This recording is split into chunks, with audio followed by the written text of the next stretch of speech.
Hello, I am Enrique Quesada, and this is the Judy Lay Allen Mexico Center podcast from the Center for the United States and Mexico at Rice University's Baker Institute for Public Policy. When we think and talk about the U.S.-Mexico border, several topics come to mind immediately. Immigration, trade, the wall, but we have also talked in this very podcast about a different side of the border that we don't often hear about.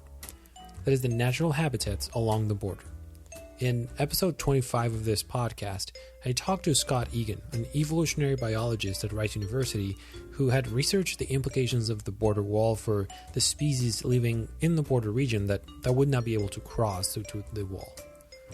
So if you find this conversation interesting, I would invite you to go back into the feed and listen to that. But this time, we are focusing on the regions along the Rio Grande where Big Bend National Park sits on the U.S. side and the protected areas of Santa Elena and Maderas del Carmen sit on the Mexican side. What you may not know is that there was once a shared grand dream of creating a binational park encompassing this region. To learn more about this dream, the region, and the current efforts of cooperation across the Rio Grande, I talked to Francisco Cantú, who published an article on the topic for Audubon Magazine. Francisco Cantú is a writer, translator, and the author of The Line Becomes a River, winner of the 2018 Los Angeles Times Book Prize, and a finalist for the National Book Critics Circle Award in Nonfiction. His writing and translations have been featured in The New Yorker, Best American Essays, Harper's, and Guernica, as well as in This American Life. Here's my conversation with Francisco Cantú. Francisco Cantú, writer, translator, and author of The Line Becomes a River, and the coordinator of the Field Studies and Writing Program at the University of Arizona. Thank you so much for accepting the invitation to be on the podcast. Yeah, thank you so much for having me and for being interested in this subject. I'm excited to talk about it. Yeah, so I'm excited to chat with you about this piece that you wrote for Audubon, which is a magazine that's focused on birds and bird conservation. And the piece is titled The Grand Dream of an International Park with Mexico Meets a Complicated Reality. And it focuses on this idea of creating an international park that would include the U.S. side and the Mexico side of the border region along the Rio Grande. I'm not sure how many people have heard about this before. I had not. So I'm kind of curious before we kind of move fully into the story and what you learned from your visits to these regions. If you could tell us what drew you to this story, how do you come to visit these regions and write about it? Yeah, so I have long been drawn to Big Bend just as a landscape and as a place. My mother was a park ranger while I was growing up as a little boy. So we lived in West Texas terms, not too far from Big Bend. We were in another West Texas park, Guadalupe Mountains, which, in reality is like 6 or 8 hour drive away, but still pretty close, similar Chihuahuan desert terrain. So I had been to Big Bend as a young person and then again as an adult. But I actually had never heard of this. I never knew that there had been this sort of proposal or this idea for a binational park in Big Bend until I was approached by an editor at Audubon. And, the editor was approaching me sort of in early 2021, kind of like as the administration was changing. And I think, he was interested in whether or not this, might be kind of like a new moment for this this idea, this discussion. We'll talk a little bit about the history of it, but and was wondering if this might be a new moment for new momentum. And I think a lot of people, every time administration changes and every time environmental collaboration and cooperation, starts to become a little bit more of a stated priority at the national level. I think this is something that has been, sort of reintroduced and reinvigorated ever since, the 1940s. But, the fact that I never knew about it, despite really loving this place and despite, visiting this place. And I think it kind of says something about like the the history, this history that we'll talk about, it's a little bit under the radar. I think most people still don't know about it. Yeah, I think it's really interesting, especially during this time, as you kind of mentioned, with the new administration. But, I think that over the past couple of decades in U.S.-Mexico relations, kind of the border has become a more kind of complicated, controversial issue. There's an increasing amount of fencing or physical barriers, if we want to call it the wall.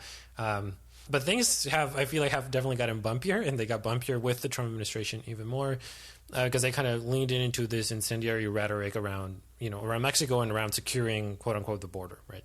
So, but this is a different story, right? It's kind of like at least a dream in the opposite direction of creating a binational park, with a view towards conservation of these regions. So what is the history for this vision? Where did it originate, and why hasn't it happened? Yeah, so the idea is really as old as the park itself, which is quite fascinating. I mean, I guess we should sort of just like back up and clarify geographically for maybe for those who don't have like the map of Texas in their mind. Big Bend National Park is literally in that big pocket of Texas that on the map you see that sort of like big bend, that big curve in the river, like almost an S shape, and the park is right up against the river and contains and includes the river. So as soon as that and it had been a state park, in the early 1900s, and in 1932, like if we switch places to the Canadian border, this was sort of in like the aftermath of World War I, sort of like the lead up to World War II. The United States and Canada sort of collaborated on Glacier National Park, Waterton Glacier National Park. And the two countries sort of joined forces to to kind of collaborate in, they called it an international peace park. And I think, with like all of the shadow of war, on the horizon, I think there was really this idea that, collaborating together across borders and this park would be sort of like a statement to the world about, these two countries working together. Roosevelt really loved that idea. And so people started to look at implementing that model, that idea on the southern border between the U.S. and Mexico, with Big Bend National Park, which wasn't yet a park. It was a state park. And so, like people took this idea really seriously at the highest levels of government. So I already mentioned President Roosevelt, but in 1936, there was a binational commission of, conservationists and government officials, biologists from the U.S. and Mexico, and they traveled together along both sides of the Rio Grande. And some of the people that were involved in that are, the superintendent of Yellowstone at the time, Roger Toll, who was a very important figure in the Park Service, and George Melendez-Wright, who was actually like half Salvadoran, kind of like young conservationist, like rising star. And so these guys were like spearheading this sort of project for a binational park on the Mexican border. And then right after this commission concluded in 1936, these two gentlemen that I just mentioned, Roger Toll and George Melendez-Wright, they died in a car accident together. And so like that was a huge blow, I think, to the momentum that was happening. And then, it was a priority for Roosevelt, but World War II started. He still very much wanted it to happen when the park was actually established in 1944. He went on the record saying, I don't believe that this park will be complete until one great international park reaches across both sides of the border. So, even as Big Bend was created, it was sort of created with the idea that it was unfinished. But then, sort of history took its course. Roosevelt died in 1945. He was sort of like, the most influential leader that would have made that happen. Avila Camacho, his counterpart in Mexico, still believed in the idea, but the sort of like post-war economics and all of that stuff took their priority. And it kind of just like gradually faded into the background. Since then, it's sort of kind of like, as I alluded to earlier, it comes up in fits and starts. There's been a couple other interesting moments, and I think like one thing that's interesting about this idea is that there's always been sort of like just enough, chatter or potential sort of like buzz or momentum, seemingly gathering in the background to kind of keep the idea alive and to keep, conservationists and organizers sort of engaged. One of those moments happened in 1983. Ronald Reagan and Miguel de la Madrid, they signed the La Paz Agreement that sort of promised greater environmental cooperation between the U.S. and Mexico. I think, Big Bend was a subtext. It was kind of like Mexico was making moves to protect a lot of the areas on the southern side of the Rio Grande. And they did in the 1990s, kind of like as momentum gathered from that, right? Like we were heading into the era of NAFTA. Mexico began to, officially set aside and establish protected areas that bordered Big Bend. So in the early 90s, it was the Santa Elena protected area, Maderas del Carmen protected area. These were, huge swaths of terrain. If you take them together, there's more protected land now on the Mexican side than the U.S. side. But again, none of it was done jointly. That kept hitting roadblocks. And so, I think with NAFTA, everybody sort of expected that this was just a matter of time. We all imagined that this was just like a new age of sort of like, that would inevitably lead towards like more integration and more cooperation. And then of course 9/11 happened. Right. I think 2010, like you mentioned, was the last moment where, we really saw this be on the national sort of like on the map.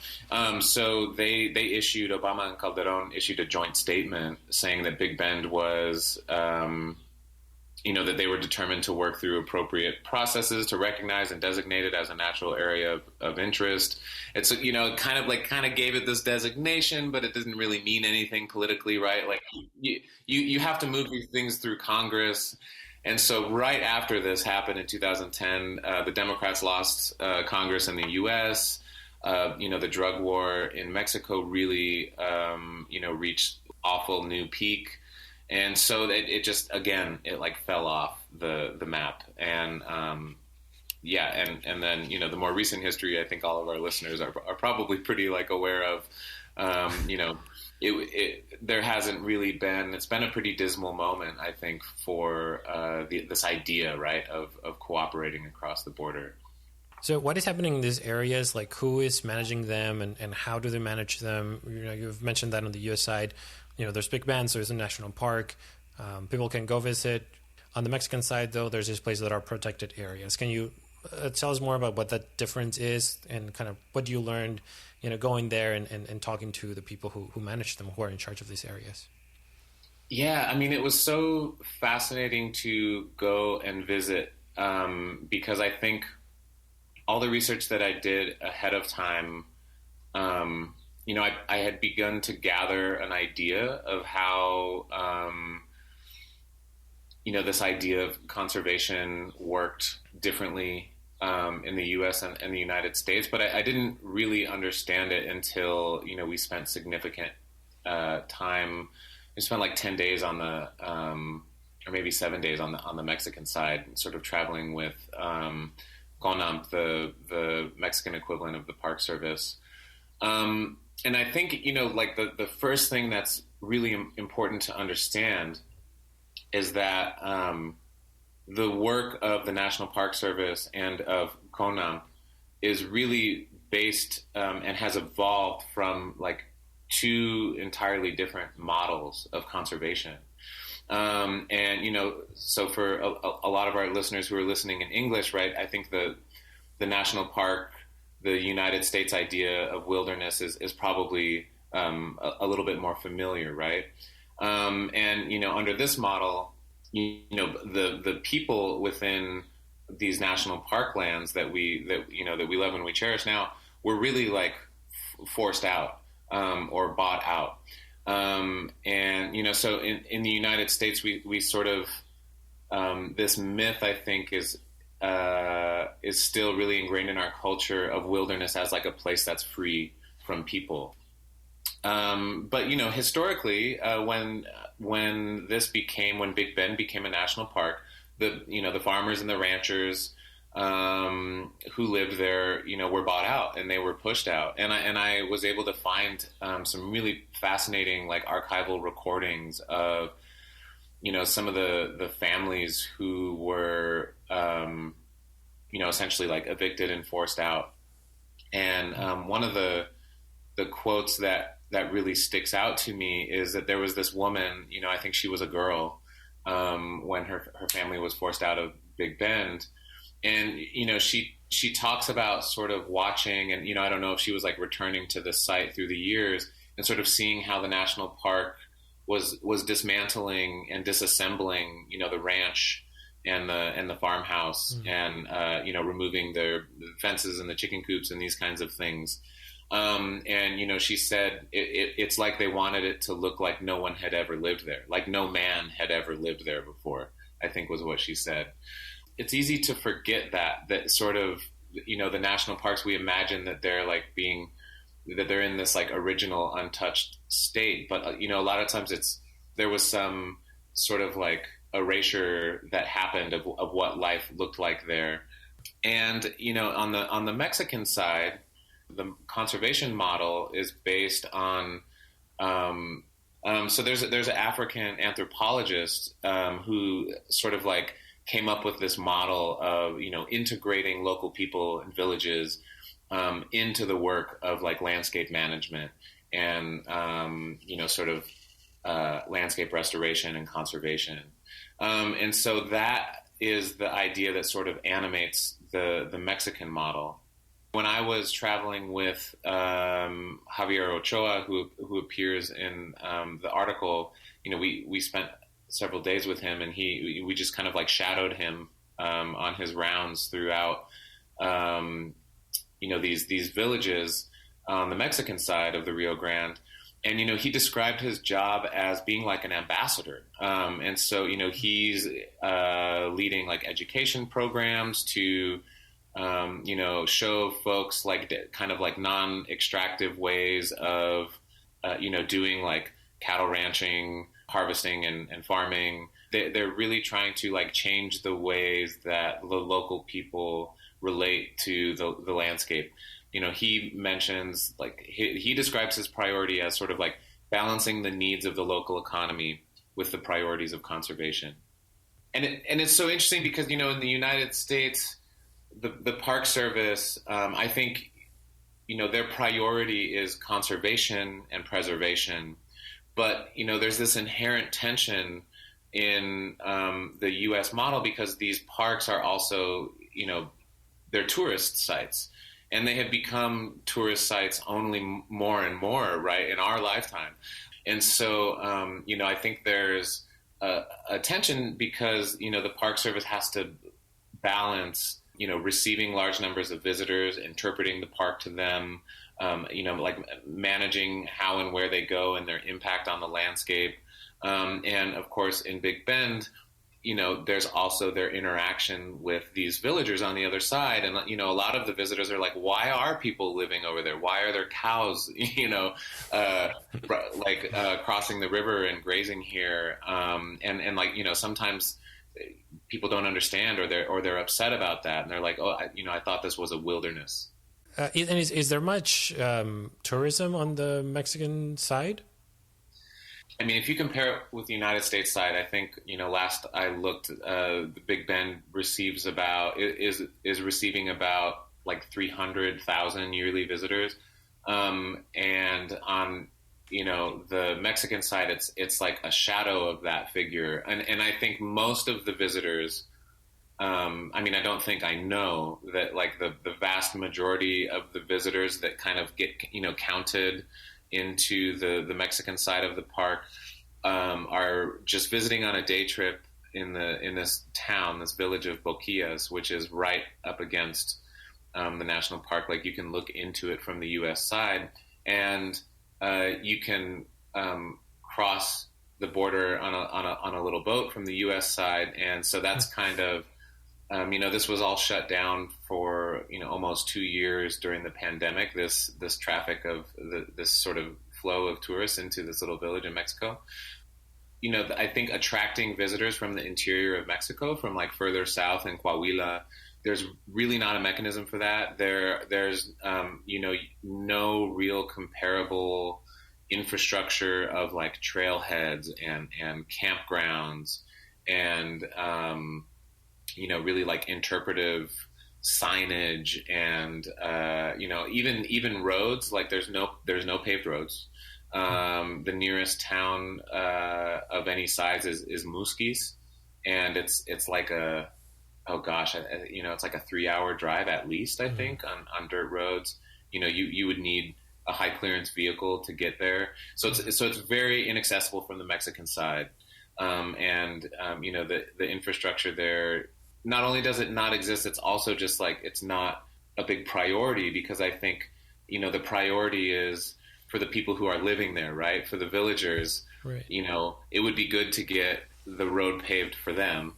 It would be good because they could have, better produce and access to, food and amenities and stuff like that coming from, the bigger population centers south of them. Well, these plans for this Binational Park have not materialized. There is some cooperation happening across the border in this region.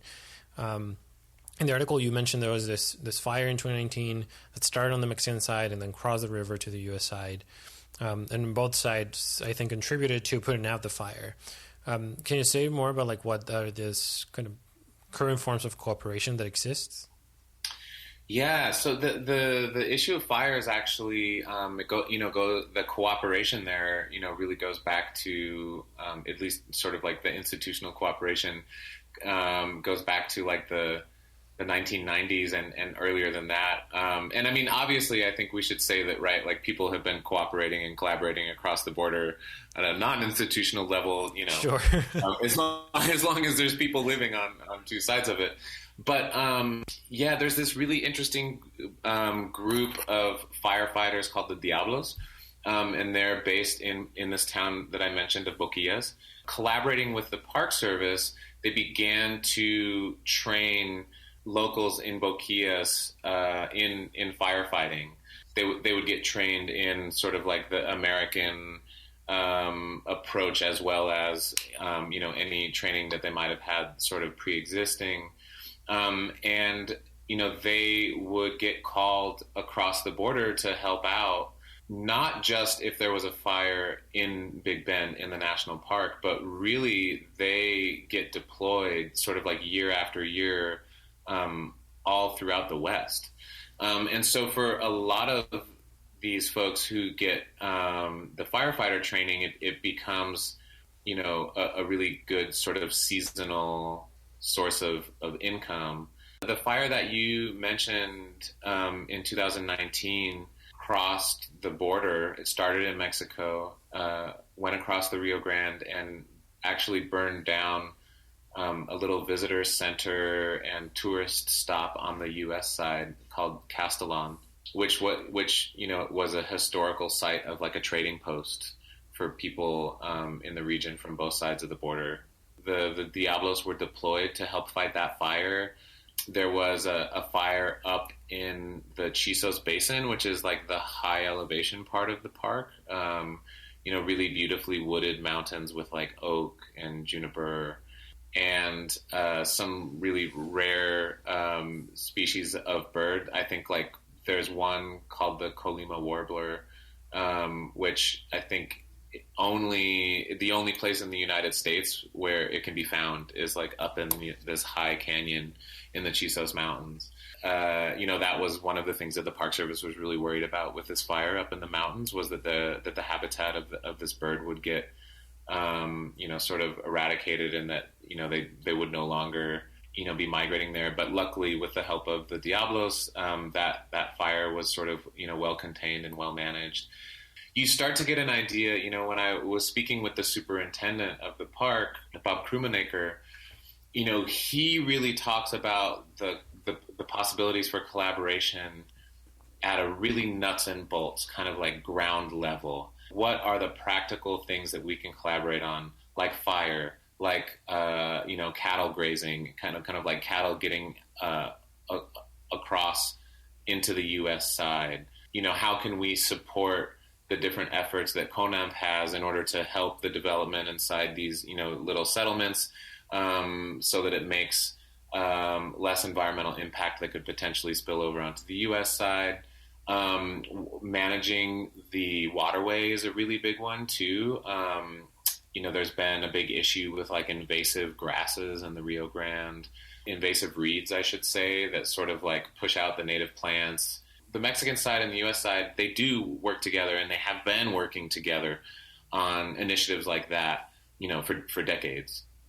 So I guess there's some cooperation. It's just not to the level of creating this binational park. Or there's I think you mentioned this in the article. There was an op-ed in the New York Times, in 2019, arguing for why this international park would be a good, kind of on two fronts. One, for this conservation efforts, and I guess the work that's already happening, but I guess deepening those ties. But two, as a sign of cooperation and peace between the two countries, kind of like what the international park on the U.S. kind of border, means. But I guess the U.S.-Mexico border, it's a very complicated and controversial issue. So how likely do you think, like given what you saw, is that to really see this binational park, given all these concerns around the border and like securing the border?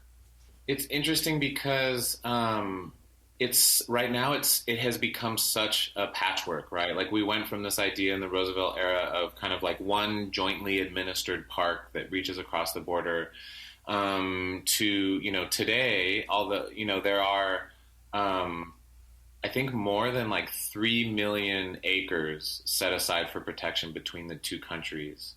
So like, that's like as big as the state of Connecticut. So it's a huge area. So I think like on one hand, it's important to recognize that, between the two countries, a really vast amount of land is being protected.